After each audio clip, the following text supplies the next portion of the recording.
Laurie Clayton was not only a great actress, she was a Broadway legend.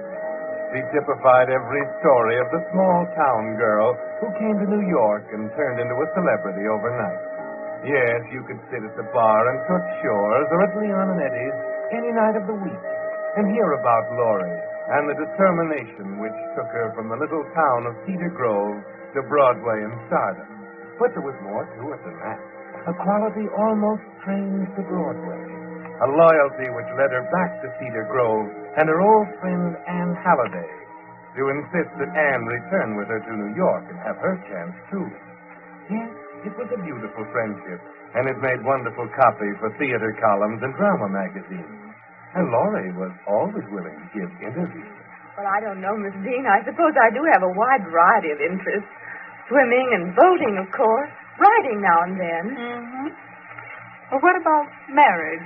I don't know. It's hard to say. Same old thing, I suppose. Marriage versus the career. Oh, poor Toddie's such a dear. I suppose I haven't been quite fair to him. I don't have much time these days. Todd? You mean Todd Wright? Yes. I see. Something wrong? Oh, of course not. He's a very nice person. Perhaps someday, who knows? But I think we've talked enough about me, don't you? I'm so thrilled about Anne, I just can't keep it back any longer. What do you think she's done? I don't know. She's written a play. Isn't it marvelous? A real 3-act play all by herself called Star Shadow. Well, have you read it? Oh, no, but I suppose it's usual amateur sort of thing. But I'm so happy for her sake. You've done wonders for that girl, Miss Clayton. She must be very grateful. Oh, but I don't want gratitude. I just want to help her. Oh, my migraine. Oh, I'm sorry. Oh, I really must be going. I hope I haven't tired you. Oh, not at all. Anne, darling. Headache every 2 days, regular as clockwork. There doesn't seem to be anything one can do. Yes, Laurie? Oh, my medicine, dear. Please hurry. Well, dear? All right, Laurie. I'll bring it. She is a lovely girl, isn't she? Oh, I don't know what I'd do without her. Well, you've been very gracious, Miss Clayton. Oh, thank you. I'll be looking forward to the article now. Good day, Miss Dean. Good day.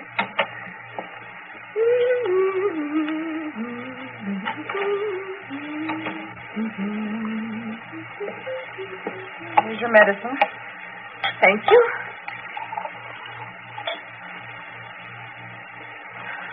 Oh, this is the worst ever. You seem to be getting ruder by the day. Oh? You might have introduced me to that girl. I didn't think it necessary. You seemed rather clever. I suppose we can expect another brilliant article any day now. A variation of the same old theme. Noblesse oblige. Charity begins at home. And why not? Of course, why not? What irony, Laurie. What beautiful, stunning irony in this whole insane mess. Remember Cedar Grove, Laurie? I was on top then, wasn't I? I was the star, and you were the shadow. Grammar school, high school, student body offices, boyfriends. I had it all. Now, go on. Now it's the other way around, isn't it? I'm getting the crumbs now. Whenever you choose to toss them to me. Mm. And they all read the drama columns in Cedar Grove. They know you in Cedar Grove, Laurie. They know that black, vicious mind of yours because you never could conceal it as a child. Oh, go on, dear. I'm loving it. That's why you fail there. But you're clever now. You can hide it. Broadway doesn't know you. Don't think it ever will. Of course, then, you could always go back to Cedar Grove. No, I'll take the crumbs, darling. It's not going to be much longer, after all. Oh, no? No. Of course. I almost forgot. You're a writer, aren't you? Yes, the play. You're going to be a huge success. Stop it. Cedar Grove, here I come. A lady playwright in the flesh. Oh, darling, darling. How can you be so utterly naive? I said stop it. Oh, of course. I forgot about your artistic temperament. And your play won't even be read. It will fail, because no producer with an iota of common sense could fight his way through the first act. I haven't read it. I don't know what it's about. I only know it will follow the rules. Dull, stupid people write dull, stupid plays. Now, if you'll excuse me, I must get ready for dinner. You'd better hurry. Todd's picking you up at 6. How did you know I was dining with Todd? You know, I think I'll let you find that out for yourself.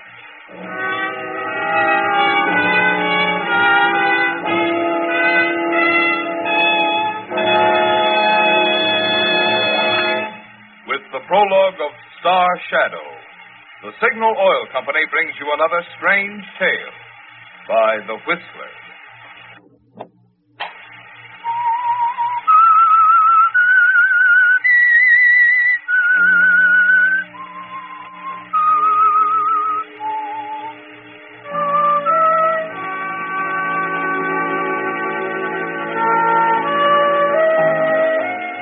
Yes, Laurie, it's a beautiful friendship, isn't it? To Broadway and the theater world, it's a wholesome, wonderful loyalty to the girl you grew up with in Cedar Grove. But to you, it's beautiful in an entirely different way. It's retribution, a feeling of triumph, of complete crushing victory over Anne. A feeling of looking down on her from a dizzy height and watching her grovel and beg for crumbs. Just as you were forced to do during those dismal young years in Cedar Grove when Anne was on top. You leave her in the apartment, and shortly after 6, you join Todd Wright in a little restaurant on 58th Street for dinner. Todd is drama critic on the Bulletin, and someday, when you get around to it, you plan to marry. More champagne, Laurie? Oh, thank you, darling. You're awfully quiet, Todd. Oh, I'm sorry. I don't mean to be. You said there was something special about tonight. What is it? Are you ready? What do you mean? Brace yourself, sweetheart. Gilbert Shaw is going to produce Anne's play. What? Well, I thought you'd be pleased. Well, of course I'm pleased. She brought it to me last week. I sat up till midnight reading it, grabbed a taxi, and took it over to Shaw, and he finished it at 4 a.m. Have you read it? I know. I didn't think... Well, naturally, Anne's a complete amateur. Oh, that's where you're wrong. That play will run 3 years, maybe more. You know, neither Shaw nor myself could understand where in the world Anne got hold of those characters. Go on. It's odd she hasn't told you more about it. It's the story of a jealousy, Laurie. A vicious, insidious hatred between two women. What's the matter? Nothing. Well, that's the point, you see. Star, shadow. One of them's on top, the star. The other's the shadow down at the bottom. And what happened? Oh, it's very simple. The shadow ends up on the top and the star down at the bottom. I see. But it's hard to understand where Anne got hold of it. It's so real, Laurie. How an idea like that could take root and grow in the middle of a friendship like the two of you have for each other is more than I can understand. Yes, I wonder why she never took me into her confidence. Oh, first attempt. Probably a little embarrassed about it. And Gilbert Shaw is going to do it. Yep, casting now. Rehearsal begins next Monday. Opening in Boston the 25th. I'm surprised Gilbert hasn't called me. I'm reading a couple of other things, you know. Say, it'd be wonderful if you could do it. What a story. Fusion of two great talents. The playwright and the actress. Bosom pals and all that. What do you mean, if I could do it? Well, they're talking about you now. Anne wants to decide on the star. Oh. Well, that's it. Shall we drink to it? All right. To October 25th. A very important night in two respects. Two? Yeah. It's the night the play opens, and it's the night Anne and I are going to be married. Drink up, Laurie. Yes, Todd. Drink up.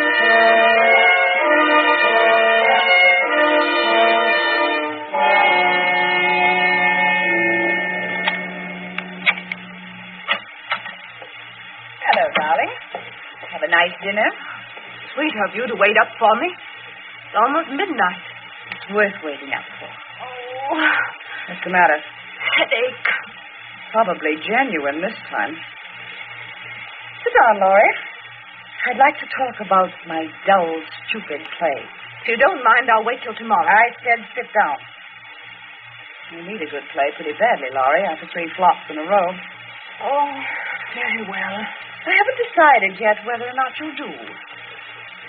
Anne, I've been so wrong. I don't know how I can say it, how I can ever make you believe me. I've misjudged you so. Go on, dear. I'm loving. All I can say is that I'm sorry. That from now on it's going to be different. But now I need your help. I must have that part, Anne. It means everything to me. It doesn't become you to grovel, Laurie. This takes us right back to Cedar Grove, doesn't it? It's the part of a sadistic, cruel woman, Laurie. And you can have it because you won't even have to act. It's a portrait of you, right down to the claws. There's nothing I can say, I guess. No. Oh. Your headache. Yes. Oh, Anne, would you mind getting my medicine? Get it yourself.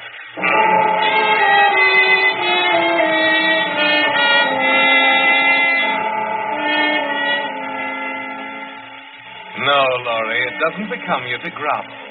But that's only the means to an end, isn't it? Yes, you had to have that part. The success or failure of Anne's play must be built around you. The rehearsals begin and you work hard. It makes great copy for the newspapers. The beautiful friendship has produced something really great. The playwright and the actress working side by side. And everything's dependent on you, on your performance on opening night. Then, on the day of the final rehearsal, on October 24th, you make your move. It's 3 p.m. when Anne races into the apartment to find you in bed. Laurie? Laurie, where are you? Here? What's the matter? Why aren't you at rehearsal? They're all waiting down there. I'm sorry. Why are you in bed? It's pretty obvious, isn't it? I'm ill. What are you talking about? I'm awfully sorry, darling. Afraid I'm not going to make it. But the play, Laurie. It won't open. The theater's all engaged, everything. The play must go on. That's something I always wondered about, Anne. Tried and true axiom. Come flood, come fire. The play must go on. Why? Laurie. Laurie, darling, you can't do this to me, don't you see? It means everything. It's a good play. They all said so. You can't let me down now.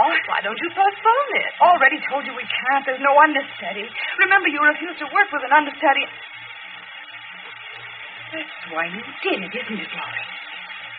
That's why you refused to have an understudy. It was all in your mind then, the night you begged me for the part. Was it? Laurie, I wouldn't believe you could stoop this. Not even you. Oh, you're jumping at conclusions. Dr. Harding was just here and told me I had to have complete rest for at least 6 months. He's been telling you that for years. You never paid any attention to Well, it. it's high time I did. And, about stooping low, Anne, dear. That was a rather sordid trick you pulled with Todd, don't you think? He loves me. Nothing sordid about that. Too bad you agreed to marry him. You see, there's where you made a bad mistake. That hurt you, didn't it? Yes, it did. I guess I'm in love with him. It's a little hard to realize that tomorrow night he'll be yours. Oh? You know, I can't think of anything that would make me happier than to have you decide it was just an unfortunate mistake, Anne. That perhaps it would be wise to call off the marriage. What? It might even make me feel better. A lot better.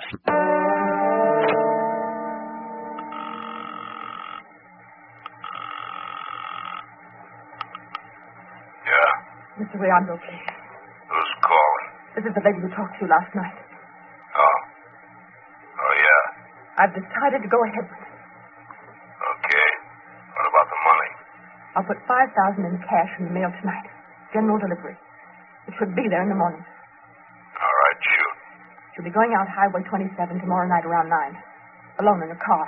It's got to happen then. And it's got to be an ordinary auto accident. In every way. Is that clear? All my accidents are ordinary accidents, lady. That's why I get such big fees. So forget that and just tell me where I can find her. I'll take care of the rest.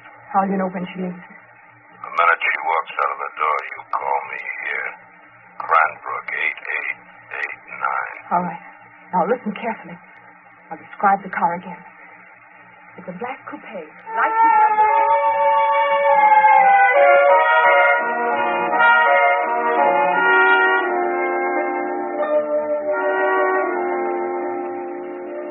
Yes, Laurie, you're on top again. And there's a warm, triumphant feeling inside you as you lean back in bed and think about it. There'll be no play and no marriage. The efficient Mr. Riondo will see to that. Todd arrives an hour later to plead with you, but he doesn't get very far. But I told you I'm sorry, Todd. There's no other way. You're sorry. Do you realize what you're doing to that girl? Oh, will you stop this stupid argument? I tell you, the doctor has ordered me... Oh, all right. You win. Where's the phone? I've got to call Shaw. Right here on the stand. And what's the doctor's address? I'm going to see him. 270 Madison Avenue. Wait, I better write that down. Where's a piece of paper? Oh, here. 270 Madison. Yeah. I'm going to check that doctor, all right? If there's any way that he can possibly get you in shape. Hello?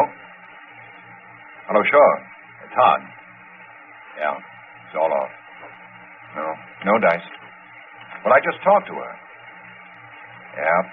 Tell the cast to go home.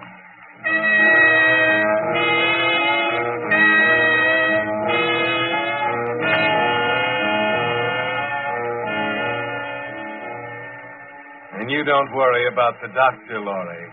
Todd only finds out what you already told him. That it's no use. Yes, you're a good actress. The doctor believes it, too. So you're all ready for Anne on the next night when she comes for her sing. Well, all packed, darling? Yes? I hope you and Todd are very happy, of course. Playing it right up to the hilt, aren't you? Oh, no, I mean it. Of course, it's a pretty vain hope at that. You won't be really happy. You couldn't be. And why not? You're only going through with it for one reason, Anne. You know it's the one weapon you have left now. You never loved him, did you? Why don't you admit it, Anne? Why don't you come right out and say it? All right. So I don't love him. And I never did. Does that make you feel better or worse? It doesn't matter now. Well, I'm going. I left your medicine for you on the nightstand. You'll probably experience a miraculous cure during the night. Thank you. And goodbye, darling. Yes? I'm going to miss you. Goodbye, Laurie.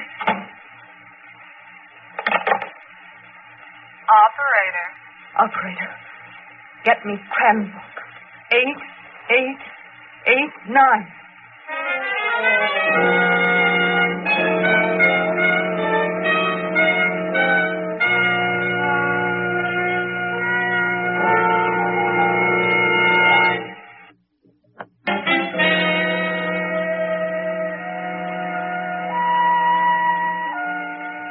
Yes, Laurie, your friendship with Anne Halliday was a beautiful one. From its early days in the little town of Cedar Grove to its tragic end on Broadway. Beautiful, at least, as it appeared in the newspapers, as theater people talked of it in respectful, hushed tones in the bars around Times Square. Of course, it's not important to you now, is it? But perhaps it's best that the only one who ever discovered what lay beneath the surface was Todd Wright.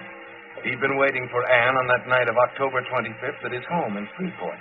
She'd been over 2 hours late when the phone rang. Hello? Mr. Wright? Yes? I've bad news for you, Mr. Wright. What do you mean, bad news? Well, it's your fiancée, Miss Halliday. What happened? I'm calling from the Highway Patrol headquarters. There's been an accident. Accident? Yeah. She was killed a half hour ago in a car crash on Highway 27. It stopped him cold, Laurie. He really loved her. For a full minute after he hung up the receiver, all he could do was stand there, stunned. Then he fumbled in his pocket for a cigarette, pulled out the package, and with it the paper he'd written Dr. Harding's office address on the night before in your apartment. Cranbrook, 8889. That number. Cranbrook, 8889. Where have I... Down at the paper. A trial or something. Operator. Operator, give me Cranbrook, 8889, please.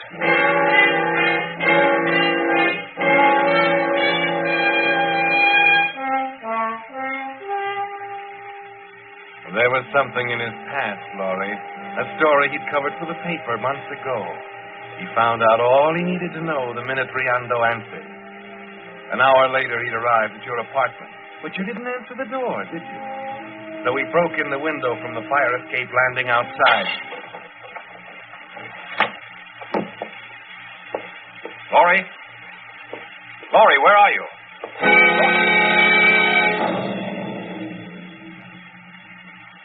That's when he found you, Laurie, lying peacefully in bed, almost as if you were asleep, with your medicine on the nightstand next to you.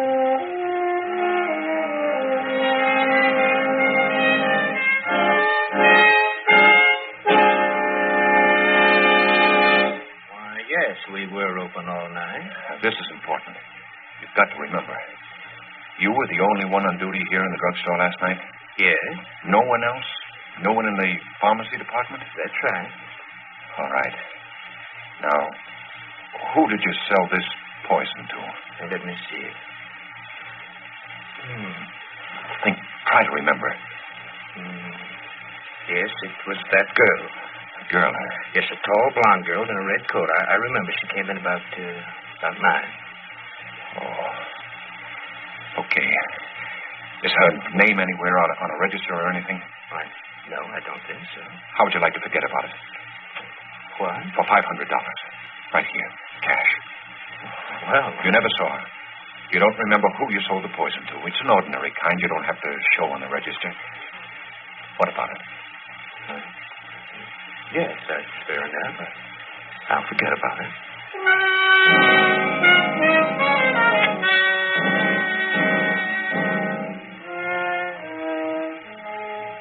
The first shock had begun to wear off as Todd left the drugstore and walked quickly toward the office of the Bulletin, trying to put the words together in his mind that were going to appear in his column the next morning. He was sure of his facts, at least, and had bought the poison, had carefully prepared the capsule of headache medicine on the dressing table. That the two of you had died at each other's hands, miles apart, at almost the same moment.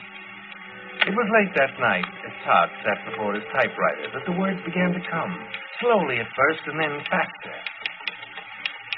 Working late, eh, Mr. Wright? Yeah. That was tough about them 2 girls. Just talking to the missus about it before I come to work. Yeah. Guess everybody's talking about it, Eddie. Kind of knock us both off of our pins. They were great kids, weren't they? Both of them. Yep. Great kids. Listen to this, Hetty. Last paragraph. So the story of Laurie Clayton and Anne Halliday is a story that doesn't come often to Broadway. It's a tragedy in the sense that the death of her lifelong friend left Laurie unable to face the future alone. But in a larger sense, it's a story of inspiration. The story of a devotion and a loyalty that knew no bounds. A truly beautiful friendship. How's that? Sure, that's it, all right. You know, Mr. Wright, in a hard-boiled city like New York, it takes something like that to give a guy the faith.